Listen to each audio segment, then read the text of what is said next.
maior que a dos Estados Unidos.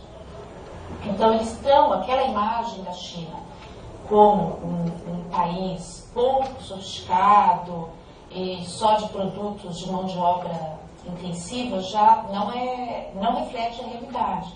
Tanto é que em 2004, pela primeira vez, a China ultrapassou os Estados Unidos e passou a ser o maior exportador mundial de bens de alta tecnologia, que é computador, celular, chips. Claro que parte disso se deve a investimentos estrangeiros, ou seja, são empresas estrangeiras que investiram na China e transferiram suas linhas de montagem para a China. Mas eles estão empregando lá chineses. E é claro que isso tem um impacto na qualidade de vida da população.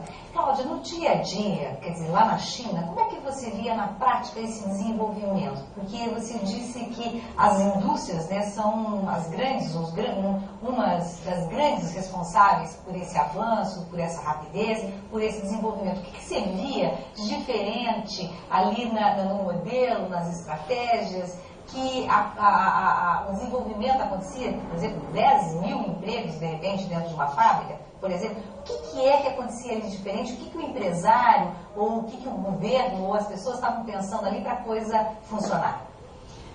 Olha, eu acho que há o que a reforma chinesa fez? Se você pensar até 78, tudo na China era estatal. Ou seja, você tinha a presença do Estado em todos os setores. Não existia setor privado na China. O Estado controlava a produção, o Estado definia quanto de aço cada empresa ia produzir, quanto de soja cada agricultor ia plantar. Ou seja, isso junto com duas décadas ali de experiências desastrosas, o grande salto adiante do Mao Tse Tung, que provocou uma quebra enorme da produção agrícola, depois a Revolução Cultural. A China é um país com uma economia destroçada, extremamente empobrecido, e o que, além dessa questão de realizar uma abertura gradual para o mundo, né, para o capital estrangeiro, a reforma chinesa fez foi libertar a iniciativa privada. Ou seja, a reforma, na verdade, começou no campo, ao permitir que as famílias pudessem explorar sozinhas um pedaço de terra e comercializar parte daquela produção livremente. E isso levou a um aumento enorme da produção agrícola, que foi gerando uma acumulação de capital, e aí com a abertura das empresas, dos investimentos estrangeiros, também teve mais investimentos, empregos, e aos poucos o Estado foi diminuindo cada vez mais a sua presença na economia, e a iniciativa privada ampliando sua presença. O Estado ainda tem uma presença bastante forte. Não há nenhum estudo claro que diga qual é o tamanho do Estado na economia chinesa hoje. Mas, assim, já se estima que seja menor que 50% do PIB. Mas você ainda tem um número absurdo de 150 mil empresas estatais e que ainda empregam milhões de pessoas e que o Estado está ali tentando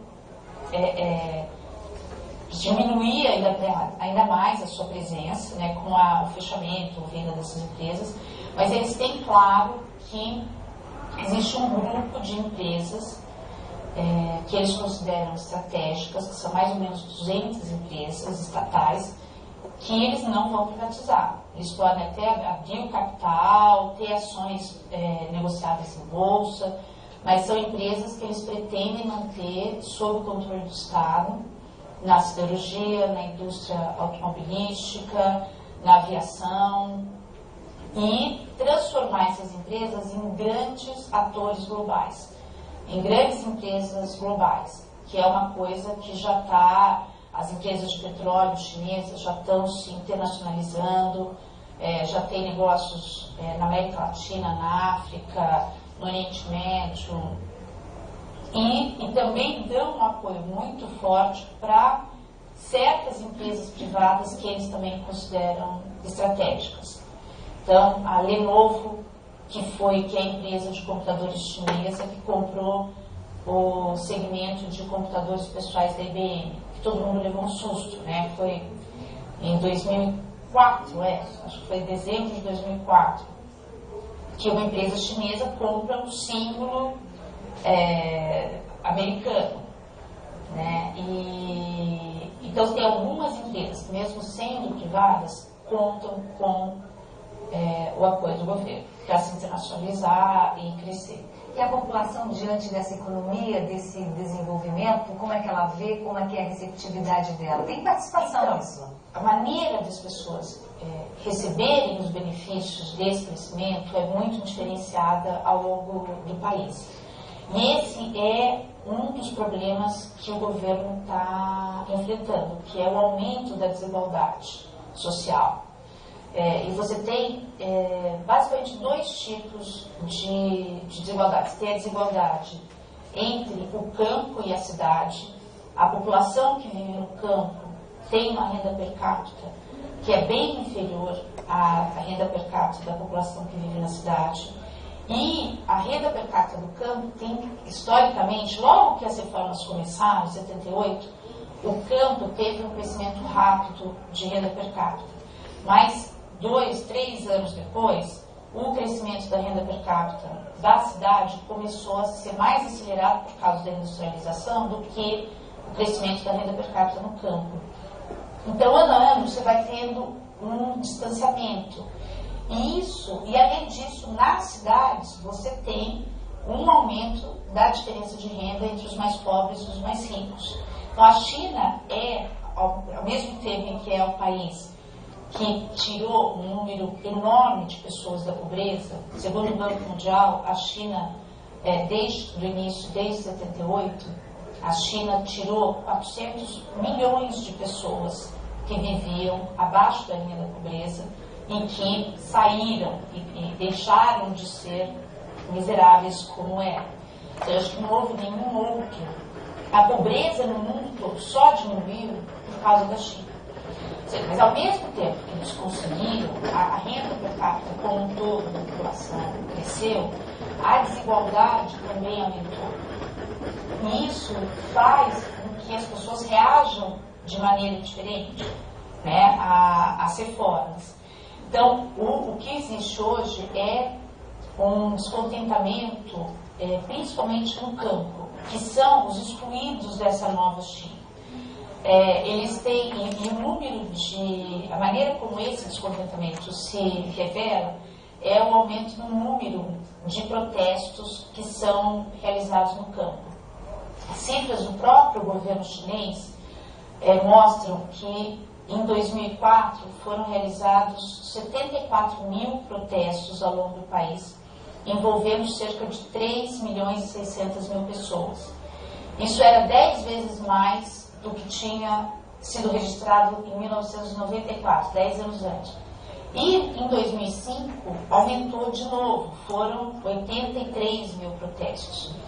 Então, e esses protestos normalmente eles se voltam contra projetos industriais que acabam poluindo as terras, os rios dos agricultores, projetos industriais que ocupam terras que eram dos agricultores, os agricultores não recebem a indenização que eles consideram que seria adequada, porque a terra não é deles. No campo, a terra é do Estado, e o Estado dispõe daquela terra e paga uma indenização que sempre eles consideram inferior à que eles deveriam receber. Então, existe na cidade, se você for a uma cidade chinesa, provavelmente a maior parte das pessoas, mesmo os trabalhadores, porque você tem trabalhadores que ganham muito mal e que vivem em condições muito precárias, né, a construção civil Você tem migrantes que saem do campo e que vão para a cidade e que trabalham 12 horas por dia, 7 dias por semana, ganhando muito pouco. Mas, se você comparar a vida deles hoje com a vida dele antes dele ir para a cidade, provavelmente ele teve uma melhora de renda. Porque a vida no campo também não é fácil e sobra gente, não há emprego para todo mundo no campo. Agora, o Partido Comunista, pensando em reforma, como é que foi isso, Cláudio, na sua visão? Como é que você viu essa abertura de um Partido Comunista? Eu acho que foi uma coisa extremamente inteligente. Porque se nós pensarmos em termos históricos, a China começa a fazer a reforma da sua economia 10 anos antes da queda do Muro de Berlim. Ou seja, o Muro de Berlim caiu em 1989, os partidos comunistas, o Partido Comunista da ex-União Soviética, o Partido Comunista das Repúblicas, do leste europeu, perderam completamente representatividade e legitimidade. E a China hoje é um dos poucos países no qual um partido comunista sobreviveu e ganhou mais peso do que tinha antes. Eu não sei o que se passava da cabeça do Deng Xiaoping quando ele decidiu fazer as reformas, mas eu acredito que foi uma estratégia de sobrevivência. Assim, ou a China, a economia chinesa se transformava, crescia e o governo tirava as pessoas da pobreza em que se encontravam, ou a legitimidade do partido no poder ia começar a ser questionada. E não é à toa que o Muro de Berlim caiu e o Partido Comunista Chinês continuou no poder. Eu acredito, e acho que hoje eles ainda veem dessa maneira, que o crescimento econômico e a melhoria da qualidade de vida, de renda da população, é um mecanismo que eles têm de se legitimar no poder, porque eles não têm eleições. A Revolução aconteceu em 49, já faz 50 anos.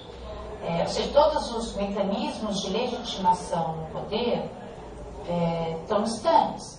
Então, a maneira de se legitimar é transformar a economia do país e transformar o país em uma, que é um projeto, ter claro isso, em uma potência global.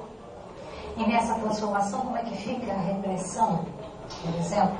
É um fato, assim, o que o Partido Comunista Chinês está tentando fazer, o que eles dizem nós não estamos implantando o capitalismo na China. O que nós estamos fazendo é implantar uma economia de mercado. Para eles, o discurso deles, né, não estou dizendo se eu concordo ou não, mas o discurso deles a economia de mercado é uma maneira científica de a economia de qualquer país se organizar. Você tem a lei da oferta e da procura, e é o melhor mecanismo para proporcionar o crescimento da economia. Mas ela não tem que estar acompanhada, essa economia de mercado, das instituições políticas que normalmente acompanham o capitalismo, a economia de mercado nos países ocidentais. Você ter divisão de poderes, você ter um parlamento, um executivo, um judiciário, eleições, imprensa livre, liberdade de associação, liberdade de opinião. Nada disso existe na China. Ou seja, existe uma dissociação muito clara entre o liberalismo econômico e o liberalismo político. O partido não tem nenhum projeto de reforma política, nenhum projeto de estabelecer um modelo. O próprio presidente Hu Jintao, no ano passado, declarou que a democracia ocidental não é o caminho da China. Para a China seria um beco sem saída. E o partido ele exerce o poder por mão de ferro. Assim, o partido está presente em todas as instâncias da sociedade. Você tem comitês do partido nas universidades, nas empresas, até no McDonald's, nos bairros. Você tem 68 milhões de filiados ao partido. Tem uma máquina de propaganda que é muito eficiente. Os estudantes têm aulas de política, têm aulas de marxismo, têm aulas da teoria de Mao Tse-tung. E você tem a imprensa controlada. A censura é institucionalizada, ou seja, o Partido Comunista exerce a censura e defende a censura, que é o papel do Partido Comunista liderar